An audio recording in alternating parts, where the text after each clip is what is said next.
Have you ever felt like you're giving your all to everyone and everything around you, but somehow it's never enough?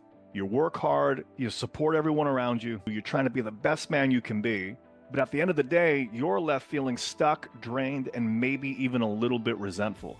That's what today's video is going to be all about. Today, we're going to cover Robert Glover's No More Mr. Nice Guy, which I find to be one of the top books on personal development for men out there, to explain what the nice guy syndrome is, how to overcome it, and how you can reclaim your power and self-respect. So as we begin here, I want to share with you a story about a client I was working with.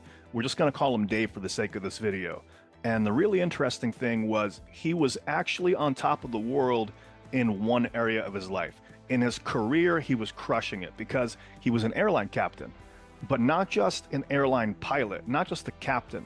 This guy was the captain. He was the captain that trained all the other captains on that fleet. So he showed up with a lot of power, with a lot of respect, with a lot of authority, because he was responsible for the lives of everybody on that plane and everybody under his supervision. Does that make sense? But the interesting thing was when he went home, that version of him who he was at work seemed to go away. And he was sharing with me, as he walked through the door, his shoulders would slump, his head would go down.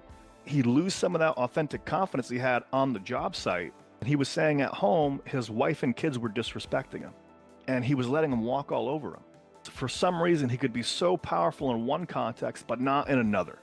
And it was tearing him apart inside because he knew what he was capable of, but at home, for some reason, he's not getting the respect that he deserves, but he's doing the best he can as a man to provide for his family. It was quite the inner conflict. Nice guy syndrome doesn't just happen in one context. For men, it can actually happen in multiple contexts. It could be in the context of your career. It could be in the context of your relationship. What it basically is something inside saying you can't show up as that real version of you and be confident.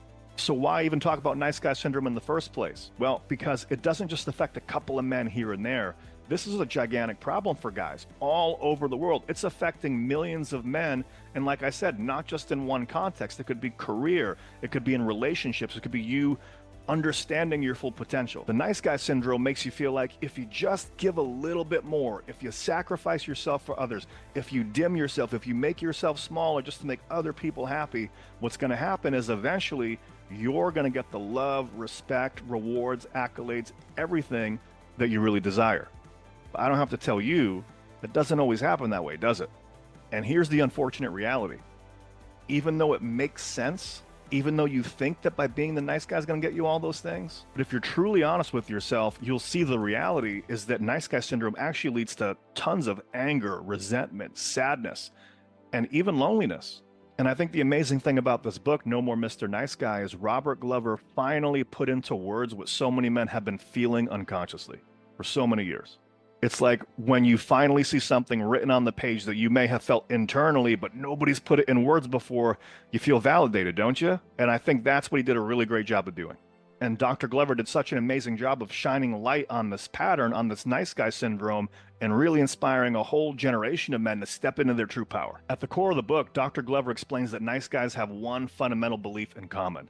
And they believe that if they're only nice enough, if they only do enough, if they only show up a little bit more or sacrifice a little bit more, they only work harder, they're going to be rewarded by getting reciprocated love, appreciation, validation, success, financial rewards, etc. But it rarely ever works that way, because even though on the surface it seems like it would work, what's actually going on under the surface is it's giving to get. He calls these covert contracts, where we're doing something with the intention of getting something in return, but they're doing it under the radar.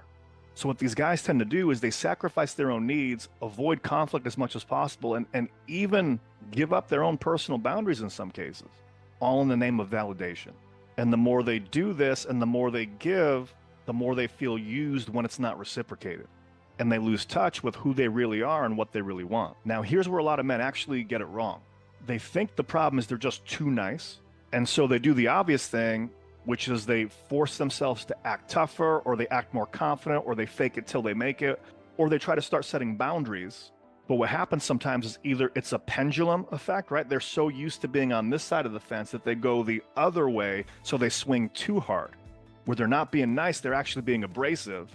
Or, even what some guys do is they double down and they're nicer and they give more, which is crazy. But the real issue goes much deeper. It's not about setting boundaries or being harsh or cutting everybody off or pumping your chest out. It's not about false bravado or false confidence. At its core, what Dr. Glover found out is nice guy syndrome isn't about being nice. It's actually about deep-seated shame. And by the way, if you're experiencing this, there's no shame in having that shame. That just means you're human. But these guys have often learned early on through childhood that who they are isn't enough. They believe they need to perform or do more or please people to even be worthy of love in the first place. And so this actually doesn't get solved by trying to fix the problem by doing more out there. How it's actually solved is by going internal and fixing what's really going on at the root. And what's really going on is your conditioning. It's all the beliefs and behaviors that were wired into us unconsciously since a very early age. And until you remove that past conditioning, there's no amount of doing more or acting more confident that's going to be able to solve the root problem. You're going to be building on a faulty foundation. Does that make sense? That's actually one of the main reasons why I do what I do, because what I found is so many men out there know they're made for more, and they're doing all the right things. They're reading all the books. They're taking all the seminars. They're doing everything they know how to do, and they're getting a lot of great information, but they're not getting a real deep level transformation. And that's because they're trying to add more stuff while they haven't addressed the root cause of their shame in the first place.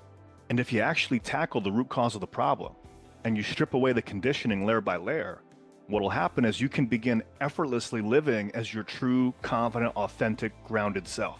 So what happens if you don't address this? Well, the consequences can be even more severe than we even like to admit sometimes. A lot of men end up burned out, resentful, and bitter, wondering why life didn't turn out the way that they really wanted it to.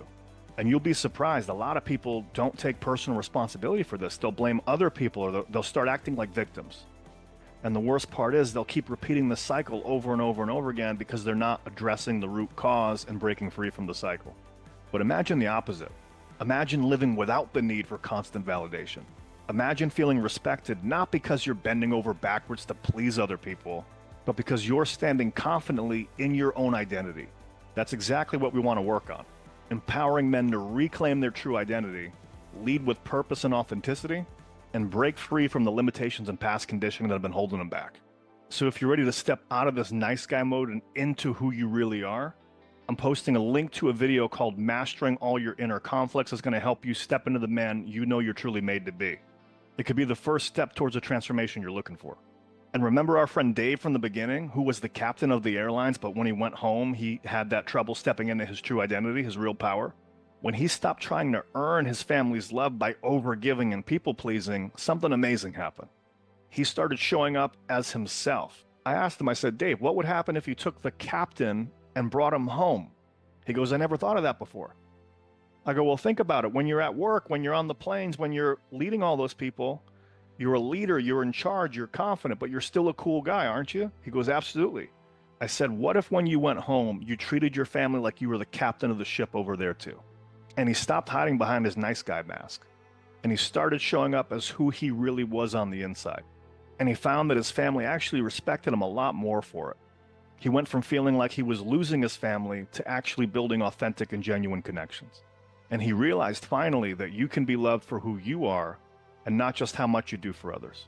So this book here, No More Mr. Nice Guy, it's so much more than just a book. It's a wake-up call for every man who's ever felt stuck inside this cycle of people-pleasing and self-sacrifice. So if you've been stuck for years trying to people-please and gain others' validation, even at your own expense, it sounds like it's time for a change, doesn't it? So if you're ready to reclaim your true identity, step into your purpose in life, and start to establish real, authentic relationships rooted in mutual respect, I invite you to subscribe to this channel and check out the other content on this page and start the first step towards your transformation journey. And if you want some help with this personally, click on the link below to find out how you can start getting help being the man you know you're meant to be.